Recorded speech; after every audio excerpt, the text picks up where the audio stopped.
ప్రభాస్ గారు శివరాత్రి శుభాకాంక్షలు అండి. మేము శివరాత్రికి శివుడిని చూడాలనుకున్నాము, ఈ శివుడిని చూస్తున్నాం. అమరేంద్ర బాహుబలిని శివుడిని ఒకటేసారి ఒకటే ఇంటర్వ్యూ ద్వారా ఇద్దరిని కలుస్తున్నాము. 4 years of Baahubali journey coming to an end. ఎలా అనిపిస్తుంది? అంటే ఇది once in a life time film. Rajamouli గారు లైన్ చెప్పినప్పుడు ఇంటర్నేషనల్ స్క్రిప్ట్ అని ఫీల్ అయ్యాము. ఫిలిం రిలీజ్ అయ్యే ముందు అనిపించింది ఇది అన్నీ వర్కౌట్ అయితే సంథింగ్ ఎల్స్, మనం అనుకుంది కంట చాలా జరుగుతాయి అందరికీ, దీంట్లో వర్క్ చేసిన వాళ్ళందరికీ. But finally the greatest film. అంటే మళ్ళీ ఎప్పుడు ఇలాంటి సినిమా రాకపోవచ్చు. యాక్చువల్లీ చెప్పాలంటే అండి, ద ఫినిషింగ్ అనేది ఇంకా నాకైతే మైండ్లో రాలేదు. I'm still in Baahubali. అంటే 4 years అంటే రాజమౌళి గారు ఆల్మోస్ట్ ఒక 7 years ముందు నుంచి మన సినిమా చేద్దాం ప్లాన్ చేసి దాంట్లో రకరకాల కథలు చెప్పారు. బాహుబలి లైన్ నాకు ఆల్మోస్ట్ 5.5 years ముందు చెప్పారు. సో అప్పటి నుంచి ట్రావెల్ అయ్యి దాంట్లో ఉండి ఇంకో సినిమా ఏం చేయక వల్ల నా ఇంకా బాహుబలి అయిపోయింది అని ఇంకా ఫీలింగ్ రావట్లేదు. ఛత్రపతి సినిమాతో మొదలైంది మీ ఇద్దరి జర్నీ. అండ్ ఆ ఛత్రపతి సినిమాలో మీ క్యారెక్టరైజేషన్, మీరు చెప్పిన డైలాగులు ఎందుకు ఒక్కసారి చెప్పరా? ఒక్క అడుగు అని. స్లోగా చెప్తా. ఒక్క అడుగు. ఇది స్లోగా ఉందా అంటే మీకు? సాఫ్ట్గా చెప్తాను. మీ వాయిస్ లో ఎంత వెయిట్ ఉందో తెలుసా, ఎంత బేస్ ఉందో తెలుసా? ఆ ఒక్క అడుగు 100 అడుగులు వేసినట్టుంది. సో అలా ఛత్రపతి టు బాహుబలి, అప్పుడు మీ స్నేహం అండ్ ఇప్పుడు ఈ బాహుబలిలో మరి 4 years ఆఫ్ ట్రావెల్, అది ఇంకా ఎంత బలపడింది? ఒకటి ఒక రిలేషన్షిప్, ఒక ఫ్రెండ్షిప్ ఏదన్నా సరే అండి, ఒక ట్రావెల్లో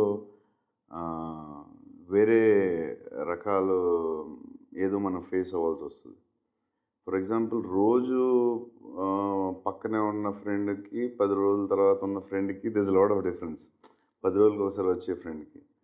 బట్ రాజమౌళి గారితో ఏంటంటే ఆయన రిలేషన్షిప్ కానీ ఆయన క్యారెక్టర్ గొప్పది కాబట్టి 10 years 11 years నుంచి ఆయన చూసిన క్యారెక్టర్ రోజు రోజుకి బెటర్మెంట్ అవడం తప్ప ఎప్పుడు 1% కూడా తగ్గలేదు. అన్ని హిట్స్ తర్వాత నేను మగధీర ముందు తెలుసు, నాకు తర్వాత తెలుసు, బాహుబలి 1 తర్వాత తెలుసు. బట్ ఆయన నాకు తెలిసి ఎవ్రీడే బెటర్ పర్సన్ అవుతున్నారని నా పర్సనల్ ఇంటెలిజెన్స్ అనేది అందరికీ ఆడియన్స్ తెలుసు, ఎందుకంటే సినిమాలు చూస్తున్నాం, ఆయన చేసే సినిమాలు ముందు తర్వాత అన్నీ చూస్తున్నారు. బట్ క్యారెక్టర్గా ఆయన ప్రతిరోజు బెటర్ పర్సన్ అవుతున్నారని నా పర్సనల్ ఒపీనియన్. అంటే రాజమౌళి గారు ఫస్ట్ ఏదైతే థాట్ యూనివర్స్లోకి పంపించారో, ఇంతమంది పాజిటివ్ వాళ్ళని అట్రాక్ట్ చేసింది అనమాట. అందరినీ ఒక చోటికి తీసుకొచ్చింది. అందుకని probably this project got this much of mileage. అంటే నేను ఫస్ట్ పార్ట్లో ఎక్స్పీరియన్స్ నేనైంది ఏంటంటే, అందరూ సినిమా వర్కౌట్ అయితే అందరికీ ఏదో మనం అనుకున్న దానికంటే ఏదో ఎక్కువ వస్తుందని అందరూ ఫీల్ అయ్యాం. But the most important Rajamouli గారికి కావాల్సిన ప్రొడ్యూసర్ అండి ఈ సినిమాకి. సో ద ప్రొడ్యూసర్ అనేది చెప్పాలంటే ఎక్స్ట్రాడినరీ ప్రొడ్యూసర్ దొరకడం వల్ల దిస్ ఇస్ బాహుబలి. ఇది ఇన్ని కంట్రీస్లో కానీ ఇన్ని నేషనల్ సినిమా అవడానికి విజన్ ఉంది కానీ, బట్ దాన్ని సపోర్ట్ చేసింది ఒక బ్యాక్ బోన్లో it is the producer. Cinema start అయ్యాక ఎంత అవుతుందో ఏమవుద్దో అని దిగేదాకా తెలియదు. అట్లీస్ట్ పార్ట్ 2 కొంచెం పర్వాలేదు, ఎందుకంటే ఇలాంటి సినిమా ముందు చేయలేదు. బట్ ఇప్పుడు అసలు ఆయన ఫేస్లో కోపం చూడలేదు, టెన్షన్ చూడలేదు. టెన్షన్ ఉంటుంది డెఫినెట్గా, it's not a joke. Too much of risk, almost తల తాకిడి పెట్టినట్టే కదా. అసలు ఆయన గ్రేట్ ప్రొడ్యూసర్. అందరూ సెట్ బాయ్ అవును, ఇట్లా అందరూ ఏదో అద్భుతం చేస్తుంది, మనం ఈ అద్భుతంలో ఉన్నాం అనేది everybody used to feel in the first part. Finally cinema audience చెప్పేదాకా తెలియదు ఏ సినిమా అన్నా ఎంత గొప్పవాళ్ళైనా, బట్ ఆ ఫీల్ ఉండేది, గొప్ప సినిమాలో ఏదో ఉన్నాం మనం, we want to be part of it అనేది ఫస్ట్ పార్ట్లో అందరికీ ఉంది. మొత్తం టీం అందరికీ. ఒక్కొక్క రోజు 700 people, ఒక్కొక్క రోజు 1000 మంది షూటింగ్లో, ఒక్కొక్క రోజు 2,000 మంది. బట్ ఎవ్రీబడి బాహుబలిలో ఉన్నాం అనే ఫీలింగ్ బిఫోర్ ఫస్ట్ పార్ట్లోనే ఉండేది చాలామందికి. అది అందరికీ అండ్ ఈ సినిమా ఆడాలని పాజిటివ్గా ఫీల్ అవ్వడం అందరికీ హెల్ప్ అయ్యి ఉంటుంది డెఫినెట్గా.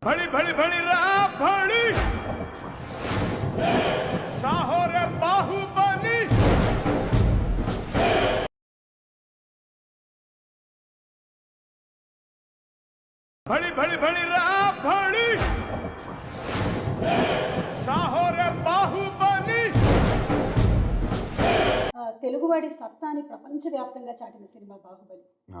అలాగే ఒక తెలుగు హీరోకి ప్రపంచవ్యాప్తంగా ఇంతటి పాపులారిటీ తీసుకొచ్చిన సినిమా కూడా Baahubali. What do you see?